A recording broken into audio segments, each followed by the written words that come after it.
같은 스마트폰을 쓰는데 한 사람은 하루가 풍요로워지고 한 사람은 자기 전에 자괴감이 밀려옵니다. 혹시 이런 경험 있으신가요? 유튜브를 켰는데 어느새 1시간이 사라져 있는 거예요.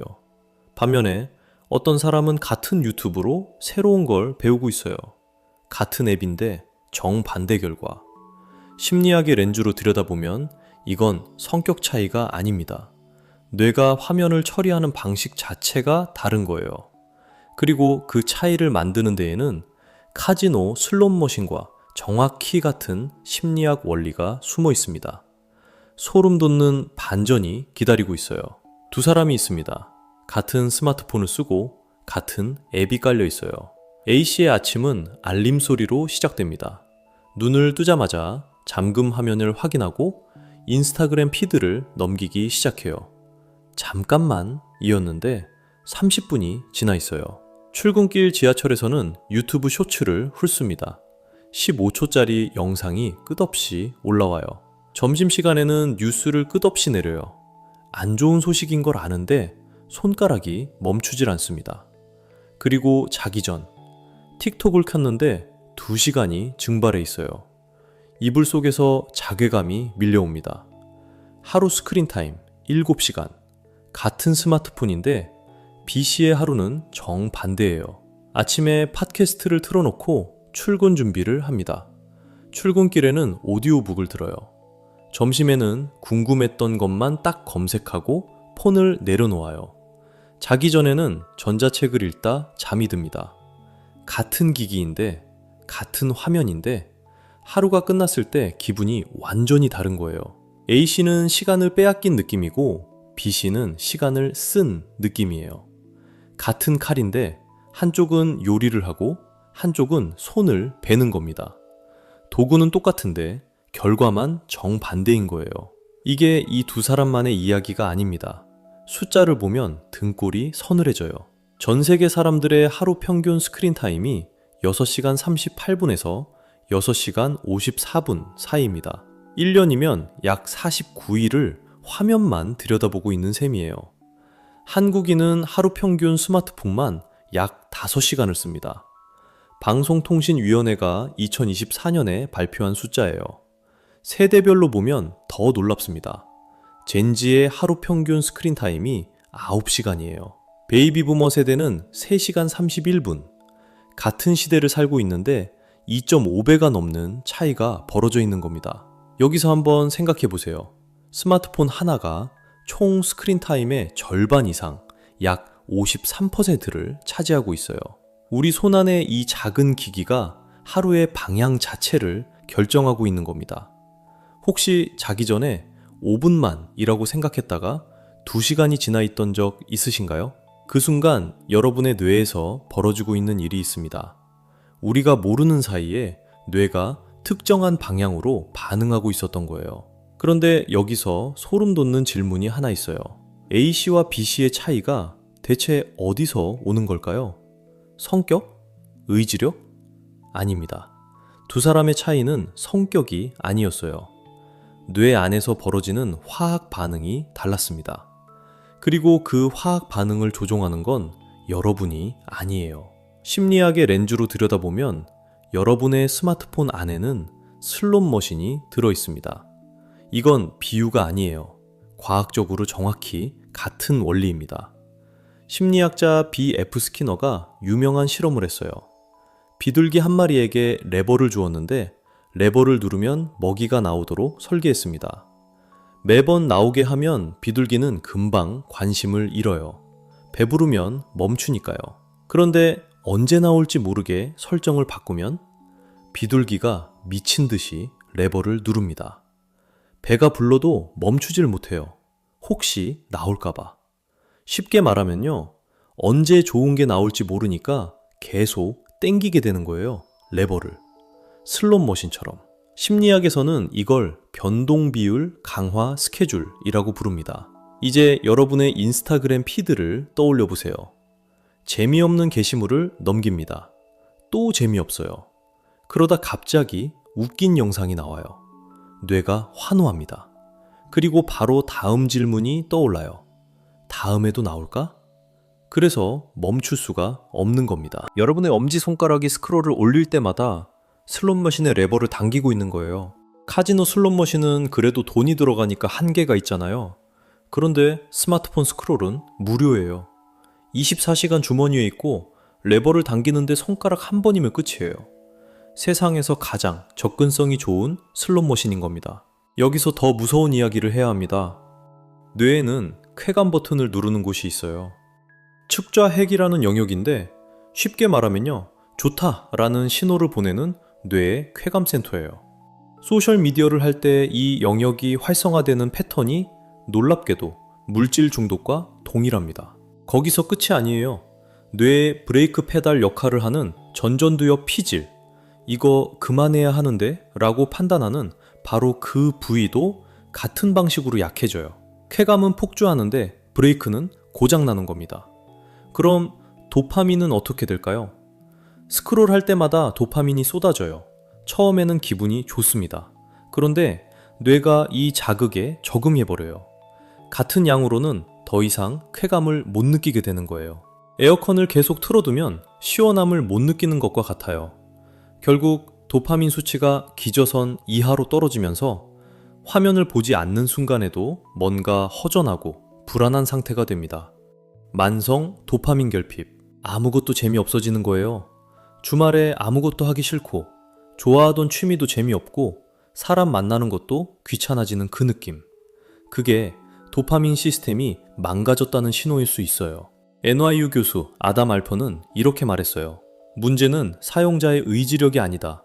화면 반대편에 당신의 자기조절력을 무너뜨리는 것이 직업인 1000명이 있다. 지금 이 영상을 보면서도 옆에 스마트폰이 있으시죠? 그것만으로도 뇌가 에너지를 쓰고 있어요. 왜 그런지는 조금 뒤에 소름 돋는 연구를 보여드릴게요. 여러분이 밤에 스크롤을 못 멈추는 건 의지력이 약해서가 아니에요. 수십억 달러를 투자해서 설계한 심리적 함정이 빠진 겁니다. 그런데 진짜 무서운 건 따로 있어요. 이 슬롯머신이 여러분의 뇌를 물리적으로 바꾸고 있다는 겁니다. 자, 여기서 잠깐 한 가지 물어볼게요. 인간의 주의력이 금붕어보다 짧다. 이 말 한 번쯤 들어보셨죠? 인간 8초, 금붕어 9초. 스마트폰 때문에 우리 집중력이 금붕어만도 못하게 됐다는 거예요. 뉴스에도 나오고 강연에서도 인용되고 책에도 실렸습니다. 근데 이거 가짜예요. 이 숫자의 출처를 추적해보면 마이크로소프트의 2015년 보고서가 나옵니다. 그런데 마이크로소프트가 직접 측정한 게 아니에요. 스태티스틱 브레인이라는 외부 사이트에서 가져온 숫자였어요. 더 황당한 건 금붕어 주의력 9초라는 수치 자체가 과학적으로 측정된 적이 없다는 겁니다. 그러면 진짜 변화는 뭘까요? 마이크로소프트 보고서의 실제 발견은 이거였어요. 멀티스크린을 많이 쓰는 사람일수록 관련 없는 자극을 걸러내기 어려워진다. 주의력이 줄어든 게 아니라 주의력의 방향이 바뀐 겁니다. 쉽게 말하면요, 한 우물을 깊이 파는 드릴에서 사방으로 얕게 뿌리는 스프링클러로 바뀐 거예요. 이건 비유가 아니에요. 실제로 뇌에서 벌어지고 있는 일입니다. 그리고 과도한 인터넷 사용은 단기 기억을 과부하시켜서 장기 기억으로 넘어가는 것 자체를 방해합니다. 신경 가소성이라는 개념이 있어요. 뇌가 경험에 따라 물리적으로 모양이 바뀌는 성질인데 찰흙처럼 쓰는 대로 굳어가는 거예요. 인터넷은 이 성질을 이용해서 주의 관련 신경 경로를 재배선하고 있습니다. 니콜라스 칸은 이렇게 말했어요. 화면으로 글을 읽을 때 종이로 읽을 때보다 이해도와 몰입도가 떨어진다고. 깊이 읽는 회로 자체가 약해지고 있다는 거죠. 여기서 소름 돋는 연구가 하나 있습니다. 2021년 네이처 커뮤니케이션즈에 실린 연구인데요. 스마트폰을 주머니에 넣어만 둬도 인지 능력이 저하돼요. 알림을 꺼도 마찬가지입니다. 뇌가 무의식적으로 확인해야 하나? 라는 연산을 계속 돌리고 있는 거예요. 심리적 배터리가 줄줄 새는 거예요. 이걸 브레인 드레인 이펙트라고 합니다. 포모가 높은 사람, 그러니까 놓칠까봐 불안한 사람일수록 뇌의 디폴트 모드 네트워크 핵심 영역의 피질 두께가 줄어든다는 연구도 있어요. 디폴트 모드 네트워크는 아무것도 안 할 때 뇌가 혼잣말을 하는 회로예요. 멍 때리면서 생각을 정리하는 곳인데 그 회로가 물리적으로 얇아지고 있다는 겁니다. 최근에 책 한 페이지를 끝까지 읽지 못하고 스마트폰을 집어들었던 적 있으신가요? 15분짜리 영상도 건너뛰게 됐다면 여러분의 뇌에서 깊이 집중하는 회로가 가늘어지고 있다는 신호예요. 헬스장을 안 가면 근육이 빠지듯이 깊이 읽고 깊이 생각하는 회로를 안 쓰니까 점점 가늘어지는 겁니다. 잠깐, 이게 어른만의 문제가 아닙니다. 아직 뇌가 완성되지도 않은 아이들에게 이 슬롯머신을 쥐어주면 어떻게 될까요? 여기서 진짜 소름 돋는 숫자가 나옵니다.